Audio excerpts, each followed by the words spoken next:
This is Jack. You see what I did there? All right, more on that in a sec, Marties. More on that in a sec. In the meantime, this is Nick. This is Jack. It's Friday, the real Friday, October 13th. And today's pod, it is the best one yet. It's a T-boy. It's a T-boy. First story, what do we got for the show, Jack? We just got our hands on the most comprehensive report on teen spending in America. Yetis, we found the 5 shocking spending trends of the youngest of Gen Z. For our second story, California just banned the worst kind of fee that we hate the most. What's that fee, Jack? The fee. The fee. 20% delivery fee for a digital concert ticket? This is great news, Yetis. Hidden fees are on their way out. End of the fee. For our third and final story, 2 legendary basketball players are taking over the Reebok brand. Shaquille O'Neal isn't sponsoring Reebok. He's running the earnings call. But Yetis, before we hit that fantastic mix, It's just a wonderful mix of stories, Jack. today's pod is actually the worst one yet. It's not a T-boy, it's a T-woy. Yeah, because today is the perfect day to be less than perfect. It's a fantastic day to be a failure. Because Yetis, today is the National Day of Failure. National Failure Day, October 13th, 24 hours dedicated to defeat. What a great holiday. Failure Day was actually invented over in Finland. Yeah, it's a Finnish holiday for faulty and frustrating fails. Yeti Lloyd Brotman first informed us about this Finnish tradition. And now it's an annual T-boy tradition. But Nick, 4 years ago, do you remember, we forgot National Failure Day? We did. We forgot National Failure Day. Which is actually the best way to honor National Failure Day. We failed Failure Day. Ipso facto, that was Failure Day. We honored Failure Day. We failed to celebrate, but that's the perfect way. Because Yeti's failure is a crucial ingredient to eventual success. We can't move ahead without making mistakes first. Because when you fail, you get feedback. Which is actually feed forward. You were wrong about that. I think I just failed on the feedback. So Yetis, if your Birkenstock stock just flip-flopped and then dropped, that's okay. if your sourdough starter never got started, That's okay. if you sat down, stood up, and then fell back down on your face again, That's okay too. sometimes we trip up on a takeaway. But the next pod is going to be a T-boy. It's gonna be the best one yet. So Yetis, happy day of failing. We mean happy day of failure Celebrate the wins today. by celebrating the losses. Now let's hit those 2 stories. We mean 3 stories. Oh, shoot. Exactly.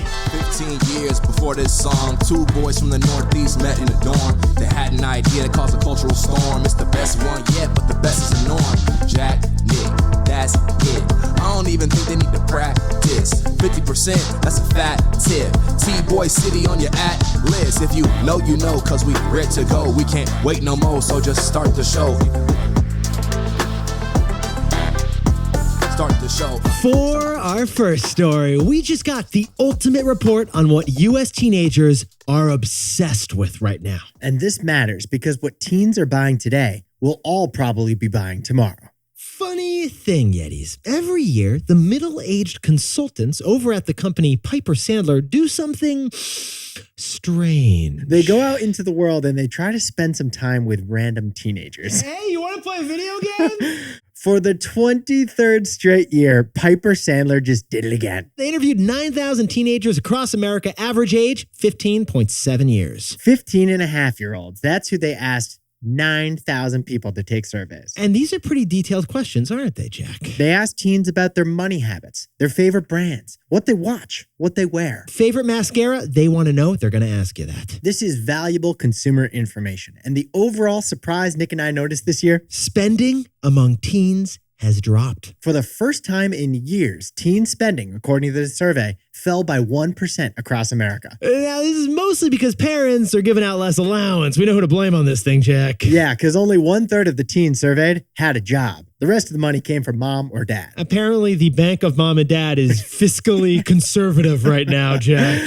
But what wasn't a surprise? The most popular brands among these teens. And Nike's the most popular brand for apparel, Elf's the most popular brand for beauty, and Chick-fil-A is the most popular brand for eating food. The real reason Nick and I jump into this report every 6 months that it comes out is the surprises. And that's why every company is paying attention to this report for the surprises about teens. Here are the 5 surprise spending habits from teens in 2023. Jack, it sounds like you're kicking off a TikTok video over there. I was actually trying to. A little bit of Snapchat, panache. First, according to the survey, 87% of U.S. teens own and use an iPhone. That's right, 87% of teens. Jack, could you sprinkle on a little more context here? The overall average for the U.S. is only 50%. Now you can see, Yetis, why it's hard to be that kid in middle school who's sending green text messages. The second surprise from this report, teens use Cash App nearly twice as much as they use Venmo. Don't even think about dropping a Venmo emoji on your little cousin. Cash App's marketing and hip-hop sponsorships, they seem to have paid off. The third surprise among teenagers in this report,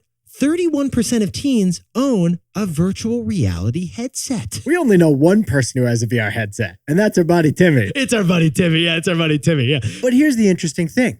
Use of VR headsets was down by 29%. So a surprising percentage of teenagers have virtual reality headsets, but their usage of those headsets has dropped. It suggests that those who have VR headsets don't like them. Not a good sign for Zuck. Number 4 on the list, the number of teens willing to try plant-based meat just hit an all-time low. Gen Z is not into pea protein. No, they're not. That's not a good sign for a new industry when your youngest generation won't even bite. Those are 4 surprises about U.S. teen spending from this survey. But Jack, didn't we say we had 5 surprises? The 5th is our takeaway. Oh, yeah, it is. So Jack, what's the takeaway for our buddies who are everyone who's a teenager? Introducing Benjamin Button brands. Some brands age in reverse. Yetis, the final surprise we found in this teen report was the number of old brands that are new again. For example, the number 1 snack among teens is not some TikTok viral collagen protein bar. No, the number 1 snack among teens is Goldfish crackers. The 65-year-old processed cheddar icon that your mom's mom ate. And teens aren't just into Goldfish crackers these days. The fastest growing shoe among teens, it's New Balance. The most popular skin cleanser is CeraVe. That's not even our favorite part. Jack, you want to whip up this final one? The favorite male celebrity among teens from this survey is Adam Sandler. Adam Sandler. What year did Billy Madison come out again? 1995, before these kids were born. Oh, Happy Gilmore? 96, also before they were born. So this isn't nostalgia. Teens are too young to be nostalgic about these brands. What this is, besties, is a reminder that brands, they don't age like humans. Any brand can be like Benjamin Button. They can age in reverse. For our second story, California just signed into law a ban on surprise fees. We're talking a ban on junk fees, fee fees, a ban on hidden fees everywhere.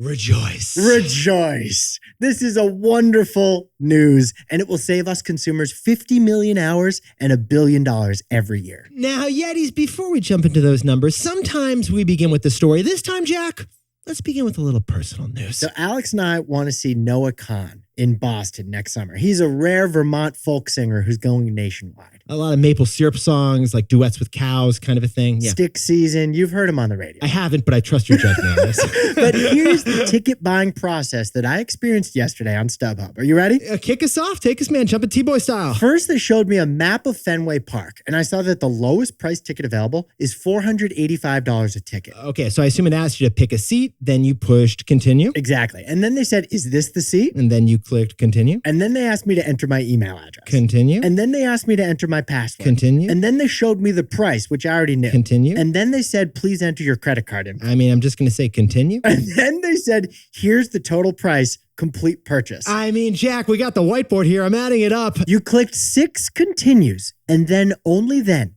did they show me the final fee, which was a fulfillment and service fee of $136. Sit down, stand up, and give us your credit card info. I clicked continue 6 times, and I was so desperate to end the transaction, I almost missed that $136 fee for one ticket. Yetis, Jack's personal drum right now is an example of one of the worst type of fees, not just a fee, the mandatory fee. It's the most frustrating thing about being a consumer in America today. Now, Yetis, let's define the business model of fees here. A fee is supposed to be for add-ons, things that you don't need, but you could upgrade to. For example, getting your passport processed is $130. Or you can pay a $60 expedited shipping fee in order to get it faster. That is optional. But with modern ticketing websites and modern hotel booking, fees are not optional. fees are mandatory, and they sneak them right there at the end for you. Jack, could you whip up some examples for us over there? $49.99 a month. But here's the thing. You can't watch that thing unless you pay the $19.99 broadcast fee. Oh, your hotel room? That'll be $200 a night, sir. Unfortunately, you can't check in unless you pay the mandatory $50 a day per person resort fee. So in certain sneaky industries, the price that we consumers see,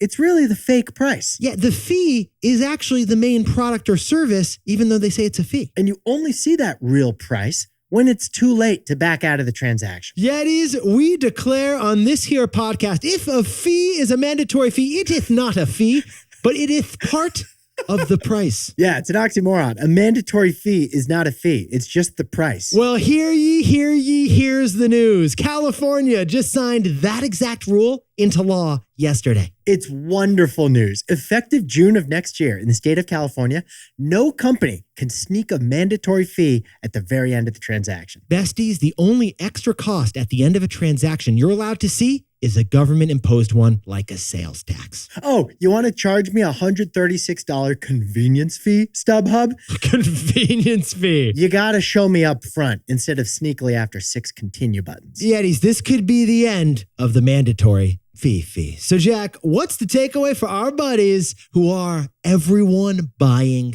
things? Time is money, and this ban will save consumers both. Interesting thing, Yetis. On Wednesday, the Federal Trade Commission proposed that exact same fee rule nationwide. The final price must be shown up front. It's happening in California next summer. It looks like it's happening nationwide. This means hidden fees are going extinct. No more final fee on that final page of the transaction. And that's going to save us consumers time. It means you wouldn't have to click continue 6 times in order to get the final price. The FTC estimates Americans will save 50 million hours a year just in the hotel and ticketing purchases. But it's not just time saving, it's also money saving. If companies show you the upfront price clearly, then it's easier as a consumer to comparison shop. And the FTC thinks that'll save us $1 billion a year. So the ban on sneaky fees, it's going to save us 50 million hours and $1 billion every year. Besties, time is money. And this ban on the mandatory fee, it saves consumers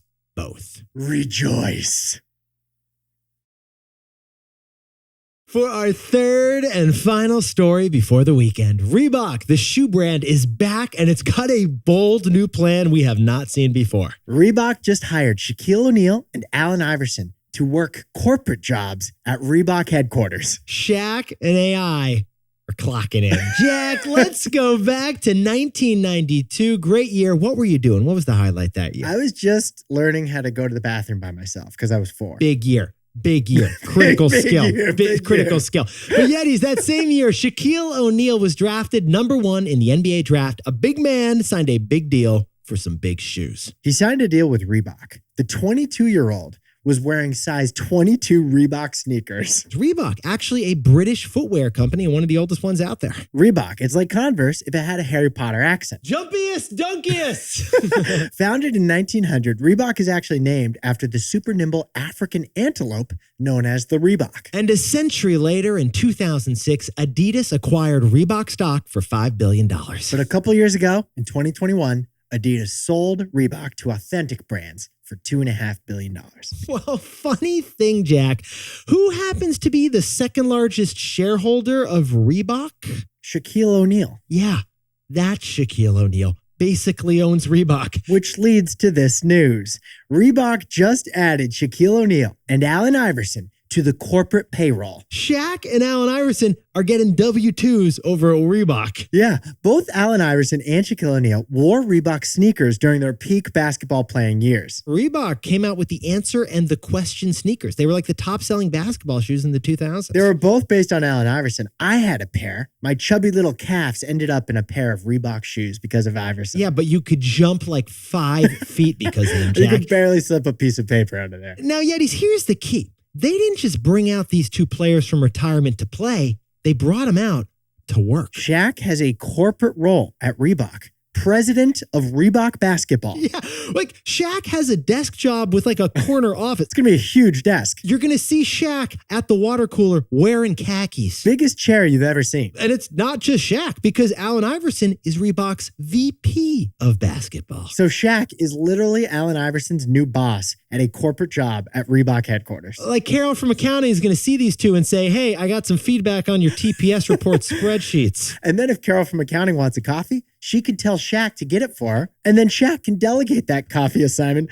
to Allen Iverson because he's his subordinate. This feels like a reality show. Someone should be filming this, Jack. Now, our first thought was this is all a PR move. Our first thought is, how authentic really is this Reebok? Signing Shaquille O'Neal and Allen Iverson, great way to get buzz, although there's no substance behind it. But Reebok insists these are real jobs, and both players are going to work in an office and attend HR training and be part of the company. Again, they filled out their W-2s. Now, here's the problem, Yetis. Jack and I are looking at this situation here, and Shaq is 51 years old. Iverson is 48. They've been out of the league for years. Will shoe buying customers care that a washed-up basketball player who's 51 works at Reebok? No. But that's besides the point. So, Jack, what's the takeaway for our buddies running around over at Reebok? Reebok's strategy is to influence the influencers. Influence the influencers. Yeah, Reebok didn't just hire two old retired dudes to sell shoes to today's teens. Kids today never saw Shaquille O'Neal or Allen Iverson play ball. They have no connection to these two former stars. Here's the deal. Reebok hired Shaq to influence current NBA players who influence today's teens. Because the average NBA player today, he's 26 years old. So he was 8 when Allen Iverson won the MVP and Shaquille O'Neal won his 4th NBA title. Today's NBA players are huge fans of Shaq and Allen Iverson when they were kids. So all Shaq has to do is get today's 26-year-old NBA studs who are huge fans of Shaq to sign with Reebok. And then that 26-year-old NBA stud can get a 16-year-old kid to buy Reebok. Reebok is not influencing shoe buyers directly. No. It's influencing shoe buyers' influencers. It's a clever new strategy we've never seen before. Influence the influencers. Jack, can you whip up the takeaways for us for the Real Friday? The U.S. Teen Spending Report provides valuable insights about emerging trends. And we noticed that brands can be like Benjamin Button. They can age in reverse. For our second story, on Saturday, California's governor signed a law that bans hidden fees. Time is money, and the ban on sneaky mandatory fees saves consumers both. And our third and final story is Reebok. Their new president of basketball is Shaq, and the new VP of basketball is Allen Iverson. Shaq's too old to influence today's kids, but he can influence the influencers.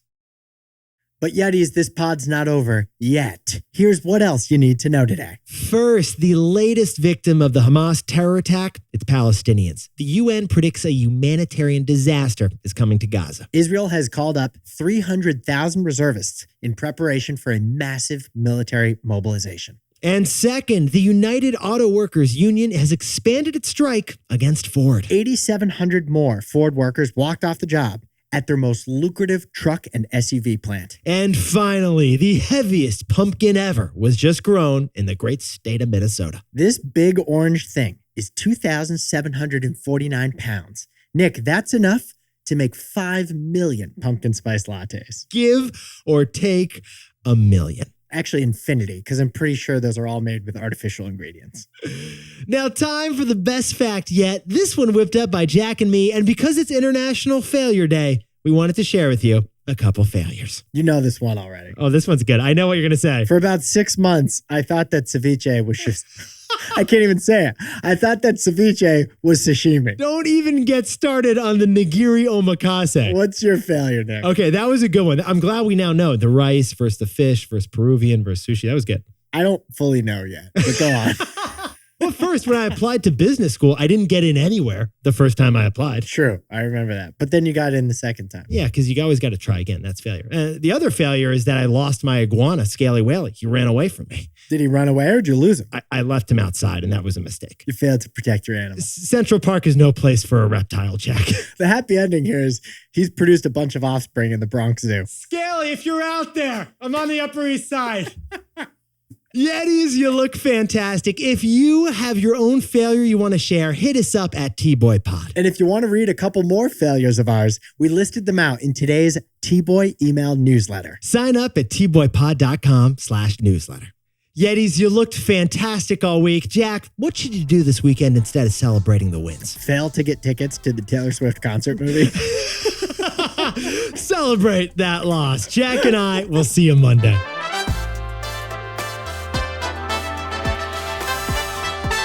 And before we go, a happy birthday to legendary Yeti, Maureen Malik, who has a birthday in Edmonton, Canada, but she's not celebrating there, is she, Jack? No, she is not, because she's going to celebrate that birthday on a cruise. That's right. This is a surprise. A surprise cruise. And congratulations to Sean Tipner, who took the leap and left his job for entrepreneurship. He just started his own therapy practice down in Rockaway. And bon voyage to Brandon Calfhammer, who's on the ferry to Nantucket right now for the most delightful job assignment you can imagine. Must be nice. And Daniel and Katie and their cat Chiquita have an anniversary down in lovely Los Angeles. Congratulations to Kat Tillman and Matt Compton, who are getting married today in Duluth, Minnesota. And Rena and Noah met in college, but they're getting married this weekend at a lovely ceremony in D.C. And happy birthday to Adriana Alvarez, who seems to be a great friend. Yeah, she's flying her 5 friends to Las Vegas for facials, massages, and finger food.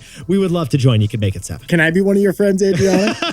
We're in. And Jace Barker, happy 5th birthday. Celebrate that win down in Boise, Idaho. And happy 12th birthday to Braden Dosimo in Louisville, Kentucky. And Maximilian Duvra is celebrating that birthday by smoking a brisket down in Maryland. Happy birthday to Chris Duda, who's celebrating by taking his kids camping in Disney World. That sounds amazing. And Ali Iqbal is turning 3 years old in New Jersey with the Spider-Man pinata. Ali Iqbal, we shouted out his 2nd birthday and his 1st birthday 2 years ago and 1 year ago. Let's make it 4. And Rachel Plutzik, the mom of Luna and Bobby, has a birthday down in Brooklyn. Happy 29th birthday to Jess Mantle, who's celebrating down in Guatemala with her mama. And Jonathan DeArmas is turning 25. His girlfriend planned a special surprise weekend. Guys, keep us updated. We want to see pics. And a big shout out to John, the basketball card guy in Connecticut, who's got an incredible collection. And a birthday. And a happy birthday to Michaela Wechalowski down in Pittsburgh, Jack. Alles gut zum Geburtstag. And a happy 12th birthday to Arav Toop down in Georgia, who's been a Yeti for 3 years. And his favorite episode was episode 579. Do you remember that one? Smart,